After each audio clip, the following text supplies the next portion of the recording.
For the best possible results, how far would you travel? Would you take an international flight to find a hospital that ranked among the very best in the world for the treatment of heart attacks? For the best possible results in 9 cardiac care measures, just how far would you go? St. Tammany Parish Hospital, world-class healthcare, close to home.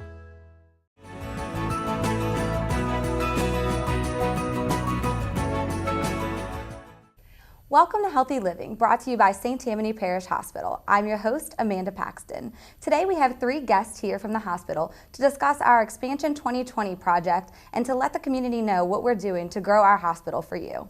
Our first guest is Joan Kaufman, our president and CEO. Welcome, Joan. Good morning, Amanda. I guess let's start out with, can you tell us a little bit about you and your background? Oh, sure. Well, I have a bit of a blended background. I was born and raised in River Ridge, Louisiana, so this for me at St. Tammany is coming home. But I started out my career as an x-ray tech, but I was very fortunate to climb the ranks of leadership over the years, culminating in being the chief executive officer of the Louisiana Clinic, which is a multi-specialty clinic, but also hospital leadership as well as for-profit, not-for-profit, faith-based and non-faith-based health centers. So a bit of a blended background. Okay, great. So as I mentioned, we're working on a pretty big expansion project that we just broke ground on. Can you tell us why we're doing this and why it's important for our community? Oh, the Expansion 2020 project is so exciting for St. Tammany Parish Hospital and quite honestly for the parish in general. St. Tammany Hospital has been experiencing significant capacity challenges. We are bumping up against probably 85% capacity on a near regular basis. And because of the growth that has occurred across the population, you might know that in 2017, the parish has about 260,000 residents that were registered. So it's pretty significant growth that we've experienced across the region, and St. Tammany Hospital is no different. So in trying to better appreciate how we can grow with the community and continue to support their needs, we really looked at the opportunity to expand the footprint on the campus, building a 4-story expansion. So as you look at the expansion project, a couple of things I would point out.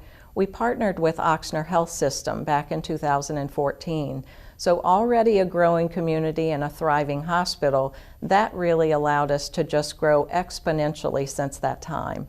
So now we have had the opportunity to expand services, specialties, and programs to help keep up with the growth.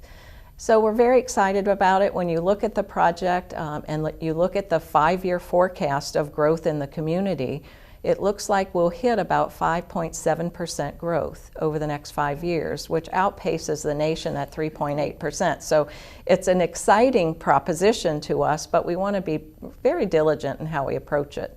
So when we took a look at the community and thought about what that expansion might entail, it actually is built into 3 different phases. So phase 1 started in 2017, and when I talk about capacity issues, not only on the inpatient side, but parking has been a challenge for us. On some days we might not have any parking available adjacent to the hospital, certainly in the surrounding area. So that really was the first area we wanted to address, and we took care of that with phase 1. Phase 2 is the bed tower addition, so it's 4 stories with the 4th floor being shell space for future growth. The 2nd and 3rd floors will be primarily for critical care beds as well as medical surgical beds. Okay. And then the 1st floor will allow us to expand in some of those back office areas like administration, a conference suite.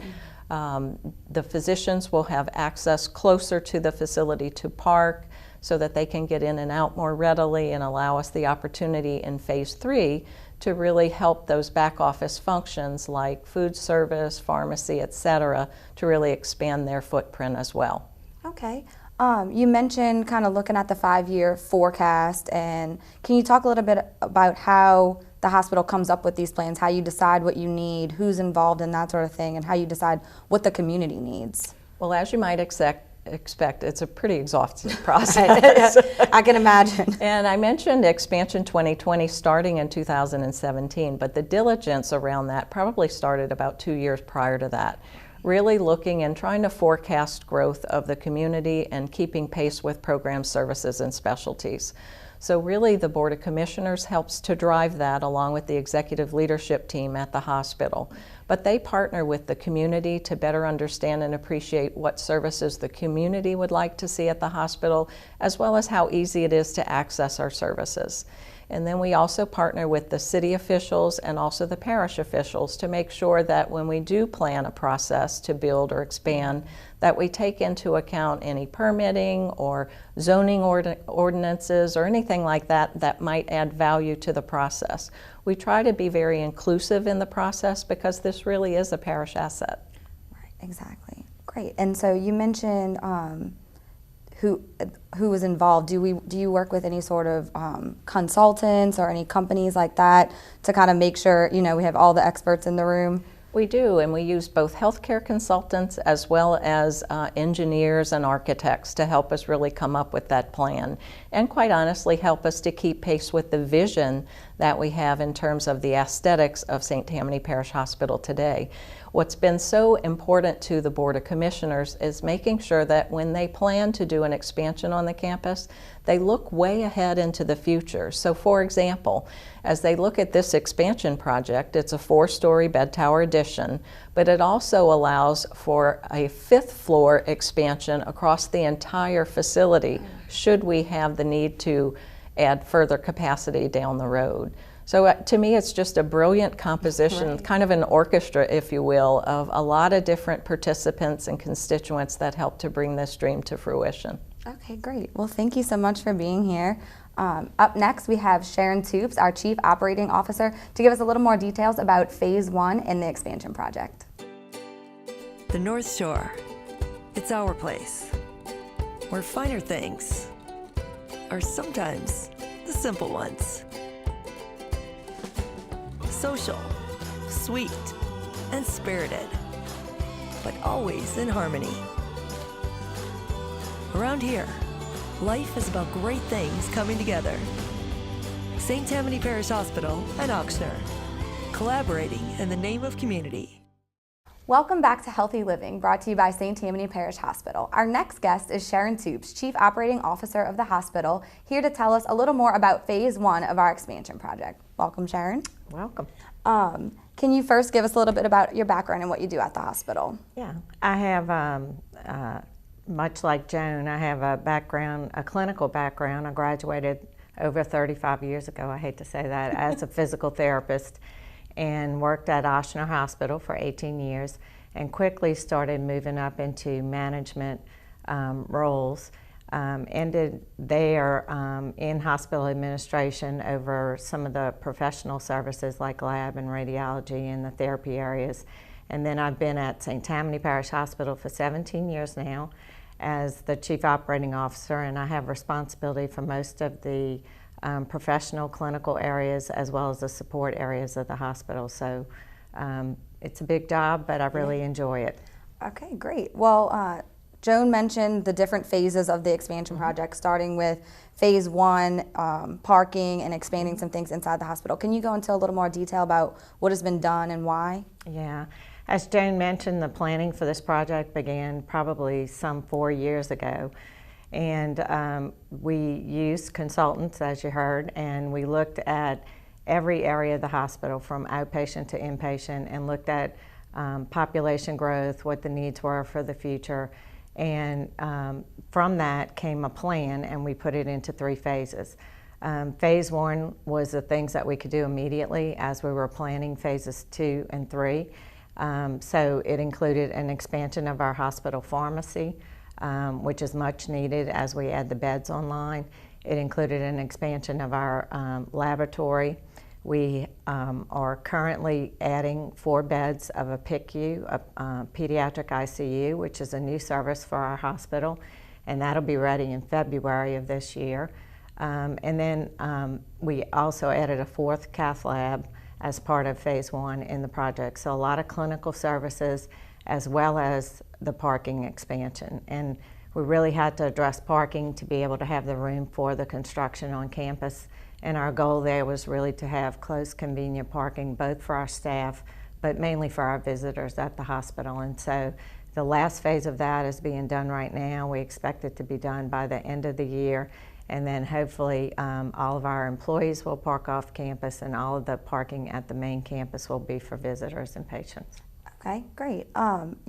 Something else that I know happened in phase one was moving our therapy and wellness clinic. Can you talk a little bit about why that moved and maybe some additional services that they can offer now? Yeah, thank you for reminding me about that. That was a big part of phase one. We actually built a new building, brand new building for our therapy services. It was designed with the help of the staff, really looking at the needs of the therapy patients in the future. And so for the first time since I've been at the hospital, they have a space that was truly designed for therapy. We have multiple services there, PT, OT, and speech. We treat all ages from infants to adults and older patients. And so the new clinic designed has space for both private treatment areas, a pediatric area. We have a large gym area where all the equipment is. And so the staff are really excited about the services they can offer in their new building. And it's close enough to the campus and where they were to where it's convenient for patients to come there. Okay. Something that Joan also mentioned was the Ochsner partnership. I know that had a little bit to do with the cath lab expansion and some of the other things we have done. Can you talk a little bit about the partnership and how it's helped us expand and why we need to expand because of it? Well, we went into our partnership in 2014, and immediately the goal of the partnership was really to look at where we might have duplicate services, where we could combine services, and the cath lab was one of those areas. Ochsner had a cath lab at their clinic down the street, and we had 3 cath labs in the hospital. And so we looked at that area and said, you know what, those areas could be combined, and it made sense to do it at the hospital because of the critical nature of those patients moving forward. But we knew that if we combine those services, then it would necessitate the need for the 4th cath lab. So that cath lab is equipped with some special equipment. It's a biplane unit that does a lot more procedures than a regular cath lab. You can do a lot more procedures in there. And so that should take care of all of our needs. But a lot of the growth that we've seen has been accelerated because of the partnership and because of the volume that Ochsner is bringing to the hospital. So we're real excited about that. Okay, great. Well, thank you so much. You're welcome. Up next, we have Keith Barr, one of the architects, to give us a little more details about phase 2 of the expansion project. Thank you. Thanks. Thank you. Thanks for sunny face eggs for my baby sister. For my fishing buddy. Thanks for my mama's gumbo. Thanks for my mom. We enjoy receiving awards and recognition from our peers, but the true reward comes from seeing positive outcomes for our friends and neighbors. So thank you for trusting us.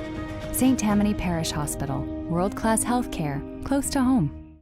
Welcome back to Healthy Living, brought to you by St. Tammany Parish Hospital. Our next guest is Keith Barr, one of the architects on our Expansion 2020 project. Welcome, Keith. Thank you very much.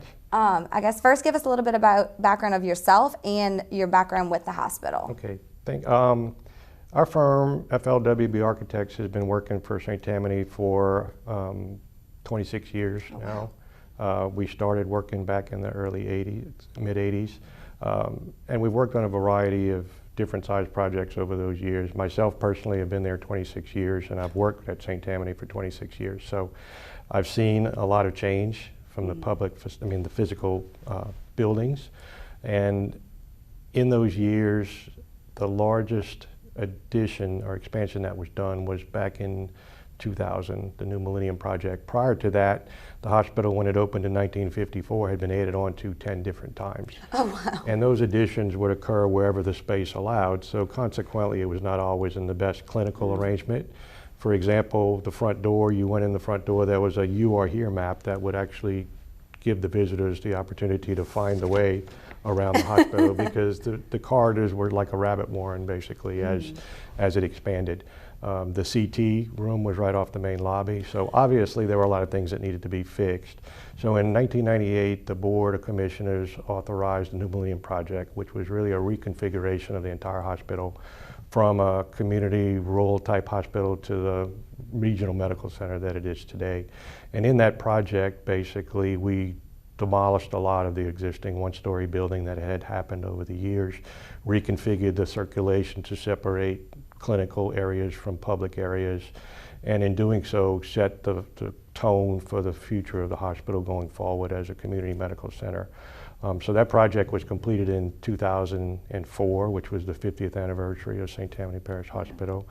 And at that time, you know, master plans are done and they typically last 10 to 15 years because healthcare changes so much. The physical environment needs to keep up with the technology and the acuteness, sickness of the patient. So rooms that were code back then, like the ICU rooms, are smaller now than what's required because sicker patients can be saved with more technology. So now ICU rooms are much bigger. So we're gonna, in the new project, which is now ongoing, is going to be increasing the number of ICUs as well as the size of the ICUs to be able to keep up with the technology. So that's part of how the healthcare industry changes in the physical environment.